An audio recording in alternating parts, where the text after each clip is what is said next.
দুর্গা পুজো শেষ কালী পুজো, মনটা কিন্তু ভীষণ খারাপ। এতদিন হই হুল্লোড়, আলোকসজ্জা, ডেকোরেশন সব কিছুর করার পর আজ যেন একদম খালি খালি লাগছে। এবছরের শিলিগুড়িতে কিছু কালী পুজোর ভিডিও তোমাদের সাথে শেয়ার করছি।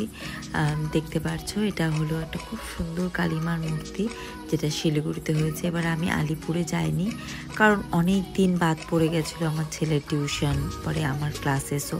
তাই এবার ভেবেছি এবার শিলিগুড়িতেই কাটাবো পুজোটা, কালী পুজোটা। তো শিলিগুড়িতেই আমি, আমার হাজব্যান্ড আর আমার ছেলে কিছু পুজো দেখতে গেছিলাম। এটা হলো শিলিগুড়ি জেটিএস ক্লাবের কালী মণ্ডপ, যেটা খুবই সুন্দর লেগেছে আমার, তাই তোমাদের সাথে শেয়ার করলাম। আর কালী পুজো চলে গেলে কিন্তু মনটা ভীষণ খারাপ হয়ে যায়, কারণ দুর্গা পূজার পরে যেরকম আমাদের একটা আশা থাকে যে না কালী পুজো এখনও আছে, বাট যখন কালী পূজাটা শেষ হয়ে যায় তখন কিন্তু মনটা এত খারাপ হয়ে যায় যে একদম খুব কষ্ট লাগে, কান্না পায়।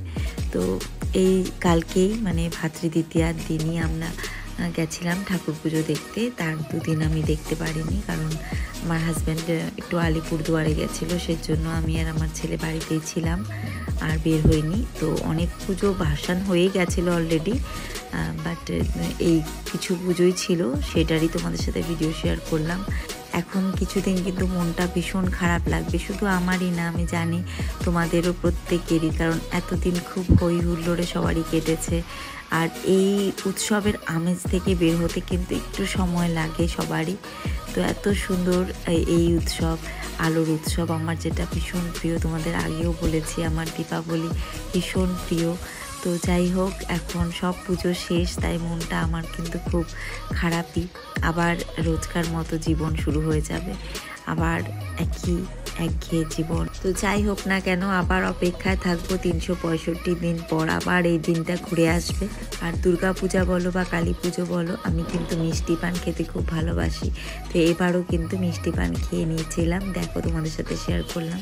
তারপরে এই রোজকার জীবন শুরু, সকালে উঠে ওয়ার্কআউট। আর এই পুজো আর্চার জন্য কিন্তু অনেক স্টুডেন্টও এখনও আসছে না ভালো করে, কারণ এই পূজার আমেজটা কাটিয়ে ওঠাটা একটা টাফ, সবারই পক্ষে মনটা খারাপ হয়ে যায়।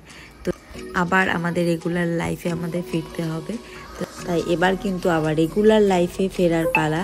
তো তোমাদের সাথে শেয়ার করব আমার প্রত্যেকটি ডেইলি ব্লগ, যেরকম এখন এই উৎসবের আমেজ ছাড়িয়ে আবার রেগুলার লাইফে আমি চলে আসছি। তো দেখতে পাচ্ছ সকালের মর্নিং ওয়াক সেরে রান্না বান্না কাজ। তো যাই হোক, ওয়ার্কআউট থেকে নেমে আবার রান্না বান্না শুরু। হাজব্যান্ড নিয়ে এসেছিল মাছ, আর বললো যে ইলিশ মাছ খাবে আর শুকনো মাছ। তো আমি ফার্স্টে দেখতেই পাচ্ছি ইলিশ মাছ করে ফেললাম, তারপরে আমি শুকনো মাছের তরকারি করেছি। এটা কিন্তু আমি সবজি দিয়ে করেছি। এই রান্নাটা কিন্তু আমার শাশুড়ি মার থেকে শেখা রান্না। দেখতে পারছো এখানে ছিম, তারপরে মূলো, বেগুন এসব দিয়ে কিন্তু আমি শুকনো মাছের তরকারি করেছিলাম।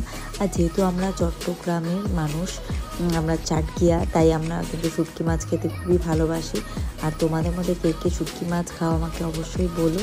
তো আজকের ব্লগটা কিন্তু এতখানি থাকবে, ফিরে আসবো নতুন আরেক ব্লগ নিয়ে, তখন অনেক গল্প হবে, অনেক কথা হবে।